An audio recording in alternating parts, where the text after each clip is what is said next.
ನಮಸ್ಕಾರ ವಿದ್ಯಾರ್ಥಿಗಳೇ. ಇಲೆಕ್ಟ್ರಿಕ್ ರೈಲುಗಳು ಯಾವಾಗ್ಲೂ ಒಂದೇ ವೇಗದಲ್ಲಿ ಓಡುವುದಿಲ್ಲ. ಸ್ಟೇಷನ್ ಹತ್ತಿರ ಬರುವಾಗ ಸ್ಲೋ ಆಗುತ್ತವೆ ಮತ್ತು ಹಳಿಗಳ ಮೇಲೆ ವೇಗವಾಗಿ ಓಡುತ್ತವೆ. ಈ ವೇಗವನ್ನು ಅಥವಾ ಸ್ಪೀಡ್ ಅನ್ನು ಕಂಟ್ರೋಲ್ ಮಾಡುವುದು ಹೇಗೆ? ಇಂದಿನ ಪ್ರಯೋಗದಲ್ಲಿ ನಾವು ಡಿಸಿ ಸೀರೀಸ್ ಮೋಟಾರ್ನ ವೇಗವನ್ನು ನಿಯಂತ್ರಿಸುವ 2 ಮುಖ್ಯ ವಿಧಾನಗಳನ್ನು ಕಲಿಯೋಣ. ಮೋಟಾರ್ನ ಸ್ಪೀಡ್ ಮುಖ್ಯವಾಗಿ 2 ವಿಷಯಗಳ ಮೇಲೆ ನಿರ್ಧಾರವಾಗುತ್ತದೆ. ಒಂದು ವೋಲ್ಟೇಜ್, ಇನ್ನೊಂದು ಫ್ಲಕ್ಸ್. ಮೊದಲನೇ ವಿಧಾನ ಆರ್ಮೇಚರ್ ವೋಲ್ಟೇಜ್ ಕಂಟ್ರೋಲ್. ಇದು ನೀರಿನ ನಲ್ಲಿಯ ಹಾಗೆ. ನಾವು ವೋಲ್ಟೇಜ್ ಕಡಿಮೆ ಮಾಡಿದರೆ ಮೋಟಾರ್ ಸ್ಪೀಡ್ ಕೂಡ ಕಡಿಮೆಯಾಗುತ್ತದೆ. ಇದು ನೇರವಾದ ಸಂಬಂಧ. ಆದರೆ ಎರಡನೇ ವಿಧಾನ ಸ್ವಲ್ಪ ವಿಚಿತ್ರವಾಗಿದೆ.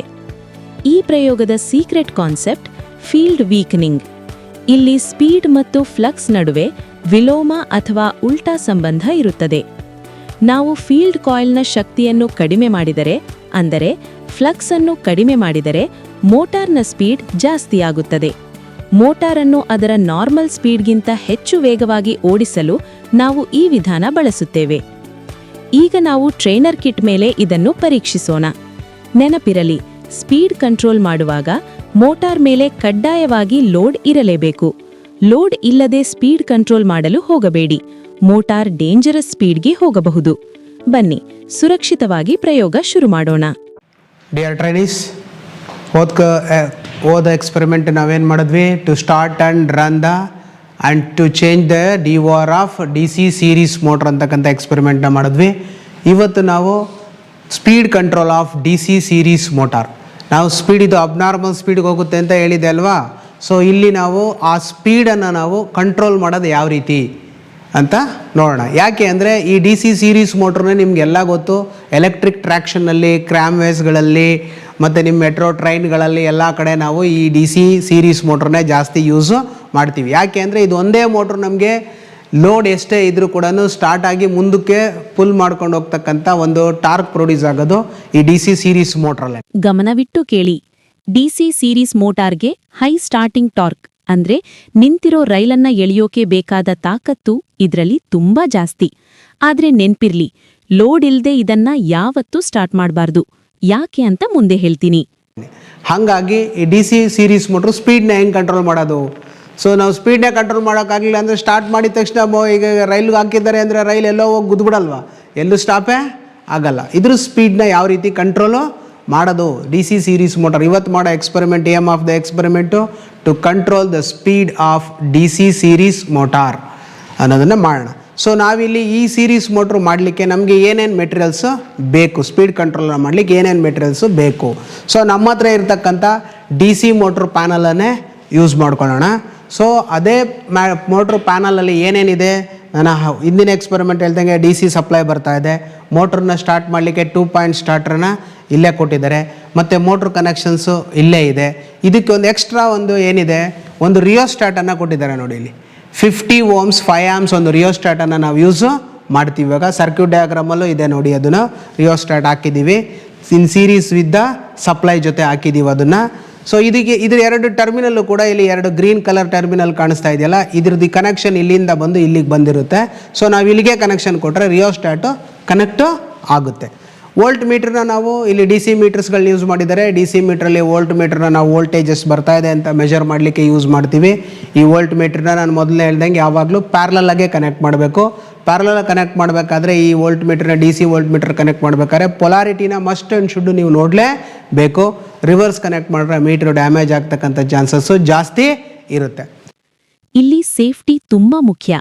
DC ಮೀಟರ್ಗಳಲ್ಲಿ ಪಾಸಿಟಿವ್ಗೆ ಪಾಸಿಟಿವ್ ಕನೆಕ್ಟ್ ಮಾಡಲಿಲ್ಲ ಅಂದ್ರೆ ಏನಾಗುತ್ತೆ? ಮೀಟರ್ ಮುಳ್ಳು ಉಲ್ಟಾ ಹೊಡೆಯುತ್ತೆ. ಇದರಿಂದ ಮೀಟರ್ ಕಾಯಿಲ್ ಸುಟ್ಟು ಹೋಗೋ ಚಾನ್ಸ್ ಇರುತ್ತೆ, ಅಥವಾ ಮುಳ್ಳು ಮುರಿದು ಹೋಗುತ್ತೆ. ಅದಕ್ಕೆ ಕನೆಕ್ಷನ್ ಕೊಡುವಾಗ ಕಣ್ಣರಳಿಸಿ ನೋಡಿ. ಸೊ ನೆಕ್ಸ್ಟ್ 2 DC ಅಮ್ಮೀಟರ್ ಕೊಟ್ಟಿದ್ದಾರೆ. ಆ DC ಅಮ್ಮೀಟರ್ನ ನಾವು ಕರೆಂಟನ್ನು ಮೆಜರ್ ಮಾಡಲಿಕ್ಕೆ ಯೂಸು ಮಾಡ್ತೀವಿ. ನಾವಿಲ್ಲಿ ಇವಾಗ ಒಂದು ಅಮ್ಮೀಟರ್ನ ಮಾತ್ರ ಯೂಸ್ ಮಾಡ್ಕೊಳ್ಳೋಣ. ಈ ಅಮ್ಮೀಟರ್ನ ಯಾವಾಗಲೂ ನಾವು ಸೀರೀಸಲ್ಲೇ ಕನೆಕ್ಟ್ ಮಾಡ್ಕೊಬೇಕು.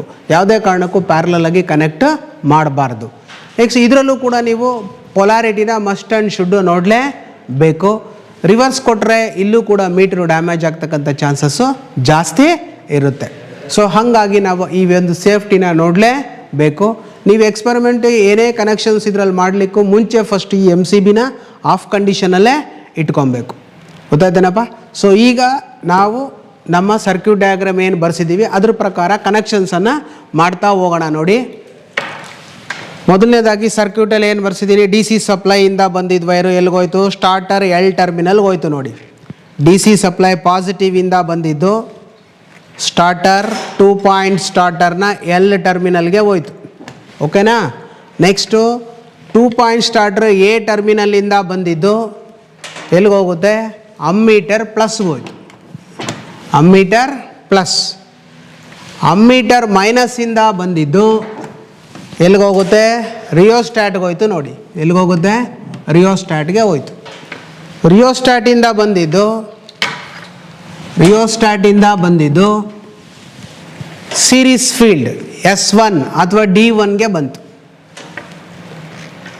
Next series field ending end S2 ಅಥವಾ D2 ಇಂದ ಬಂದಿದ್ದು ಆರ್ಮೇಚರ್ ಟರ್ಮಿನಲ್ ಸ್ಟಾರ್ಟಿಂಗ್ ಟರ್ಮಿನಲ್ A1ಗೆ ಬಂತು.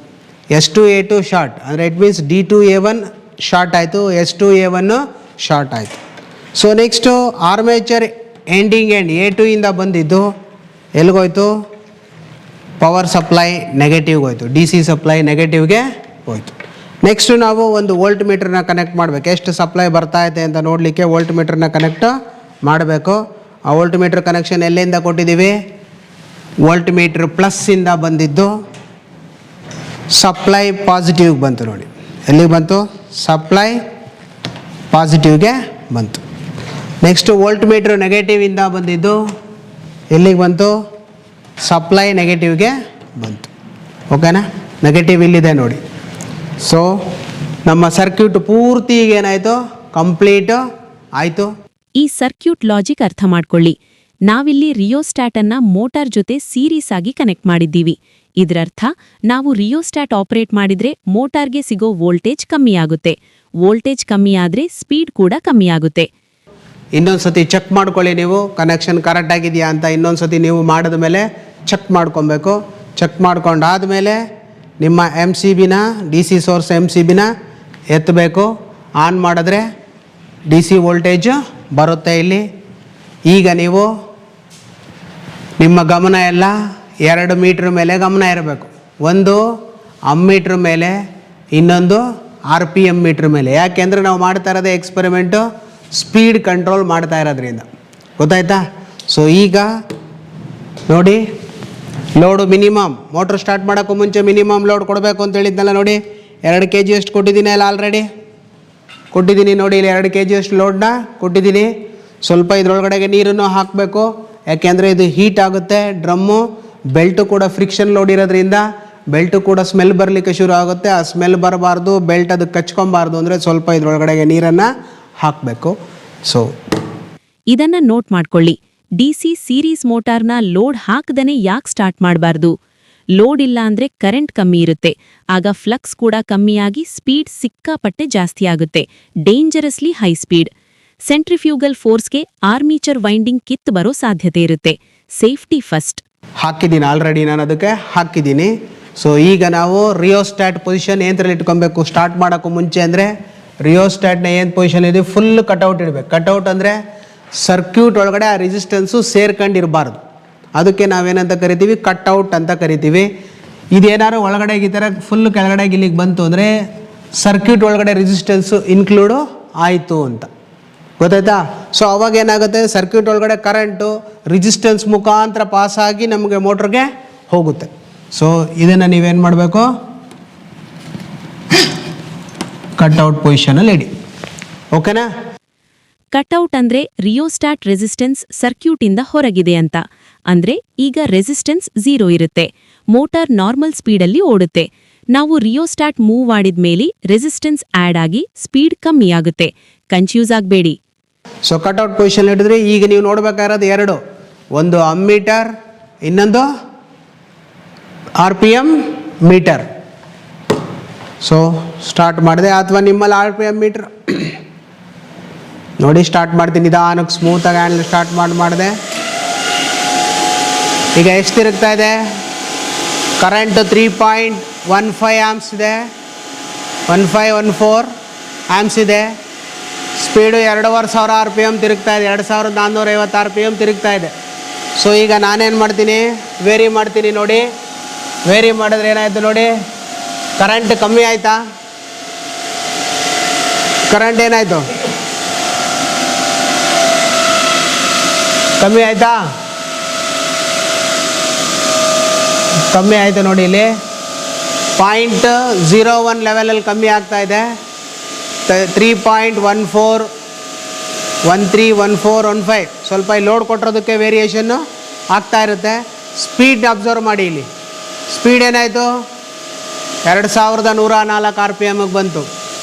ಹಂಗೆ ಕಮ್ಮಿ ಮಾಡ್ತಾ ಬನ್ನಿ. ಒಂದೊಂದಕ್ಕೂ ರೀಡಿಂಗನ್ನು ಎಂಟ್ರಿ ಮಾಡ್ಕೊತಾ ಇರ್ಬೇಕು ನಿಮ್ಮ ಟ್ಯಾಬ್ಲರ್ ಕಾಲಮಲ್ಲಿ. ಈಗ ಎಷ್ಟಿದೆ ಕರೆಂಟು? 3.15 ಆಮ್ಸ್ ಇದೆ. ಸ್ಪೀಡ್ ಎಷ್ಟಾಯಿತು? 1980 RPM ಆಯಿತು. ಸೊ ಮತ್ತೆ ಎಂಟ್ರಿ ಮಾಡ್ಕೊಳ್ಳಿ, ಮತ್ತೆ ಕಮ್ಮಿ ಮಾಡಿ. ಎಷ್ಟು ಆ್ಯಮ್ಸ್ ಮಾಡಿದೆ? 3 ಆ್ಯಮ್ಸ್ ಮಾಡಿದೆ. 3 ಆ್ಯಮ್ಸ್ಗೆ ಏನಾಯಿತು? 1750 RPMಗೆ ಬಂತು. ಗಮನಿಸಿ ಸರ್, ರಿಯೋಸ್ಟಾಟ್ ವೇರಿ ಮಾಡಿದಂಗೆಲ್ಲ ಕರೆಂಟ್ ಡ್ರಾಪ್ ಆಗ್ತಿದೆ, ಸ್ಪೀಡ್ ಕೂಡ ಡ್ರಾಪ್ ಆಗ್ತಿದೆ. ಇದಕ್ಕೆ ಕಾರಣ ವೋಲ್ಟೇಜ್ ಡ್ರಾಪ್. ರಿಯೋಸ್ಟಾಟ್ ವೋಲ್ಟೇಜ್ನ ನುಂಗುತ್ತಾ ಇದೆ. ಸೊ ಮೋಟಾರ್ಗೆ ಶಕ್ತಿ ಕಮ್ಮಿ ಸಿಗ್ತಿದೆ. ಇದನ್ನೇ ನಾವು ಸೀರೀಸ್ ರೆಸಿಸ್ಟೆನ್ಸ್ ಸ್ಪೀಡ್ ಕಂಟ್ರೋಲ್ ಅಂತ ಕರಿತೀವಿ. ಸೊ ನೆಕ್ಸ್ಟು ಕಮ್ಮಿ ಮಾಡಿ. ಇದೇ ಥರ ಗ್ರ್ಯಾಜುಯಲಿ ಕಮ್ಮಿ ಮಾಡ್ತಾ ಬನ್ನಿ. ನಿಮಗೆ ಕರೆಂಟ್ ರೇಟಿಂಗು ಕಮ್ಮಿ ಆಗ್ತಾ ಇರುತ್ತೆ, ಸ್ಪೀಡು ಕೂಡ ಏನಾಗ್ತಾ ಇರುತ್ತೆ? ಕಮ್ಮಿ ಆಗ್ತಾ ಇರುತ್ತೆ. ಸೊ ಆರ್ಮೇಚರ್ ಕರೆಂಟ್ ಕಮ್ಮಿ ಆದಂಗೆಲ್ಲ ಸ್ಪೀಡು ಏನಾಯ್ತು? ಇಲ್ಲಿ ಕಮ್ಮಿ ಆಗ್ತಾ ಇದೆ. ಸಪ್ಲೈ ಕರೆಂಟ್ ಕಮ್ಮಿ ಆದಂಗೆಲ್ಲ ನಮ್ಮ ವೋಲ್ಟೇಜ್ ಮಾತ್ರ ಅಷ್ಟೇ ಇದೆ ನೋಡಿ, 209.7 volts ಅಷ್ಟೇ ಇರುತ್ತೆ. ಅದೇನು ಚೇಂಜಸ್ಸು ಆಗಲ್ಲ. ಸೊ ನೋಡಿ, ಕಮ್ಮಿ ಮಾಡಿ. ನಿಮಗೆ ಸೌಂಡಲ್ಲೂ ಕೂಡ ಗೊತ್ತಾಗ್ತಾ ಇರುತ್ತೆ ಕಮ್ಮಿ ಆಗ್ತಾ ಇದೆ ಅಂತ. ನೋಡಿ, 0.01 ಆಮ್ಸ್ ಬರ್ತಿದ್ದಾಗೇನೆ 2.92 ಆಮ್ಸ್ ಬಂತು. 91 ಆಮ್ಸು 1272 RPMಗೆ ಬಂತು. ಓಕೆನಾ? ಈ ರೀತಿ ನೀವು ವೇರಿ ಮಾಡಿಕೊಂಡು ರೀಡಿಂಗನ್ನು ತಗೊಂಡು ಟ್ಯಾಬ್ಲರ್ ಕಾಲಮಲ್ಲಿ ಎಂಟ್ರಿ ಮಾಡಬೇಕು, ತೋರಿಸ್ಬೇಕು. ಸೊ ಈಗ ಮತ್ತೆ ನಾನೇನು ಮಾಡ್ತೀನಿ, ಫುಲ್ ರೈಸು ಮಾಡ್ತೀನಿ. ಕಟ್ಔಟ್ ಮಾಡಿದೆ, ಕಟ್ಔಟ್ ಮಾಡಿ ಸಪ್ಲೈಯನ್ನು ಆಫ್ ಮಾಡಿದೆ. ಸೊ ಅಲ್ಲಿಗೆ ಈ ಎಕ್ಸ್ಪೆರಿಮೆಂಟು ಮುಗೀತು. ಆ ರೀಡಿಂಗನ್ನು ಎಂಟ್ರಿ ಮಾಡಿಕೊಂಡು ತೋರಿಸ್ಬೇಕು.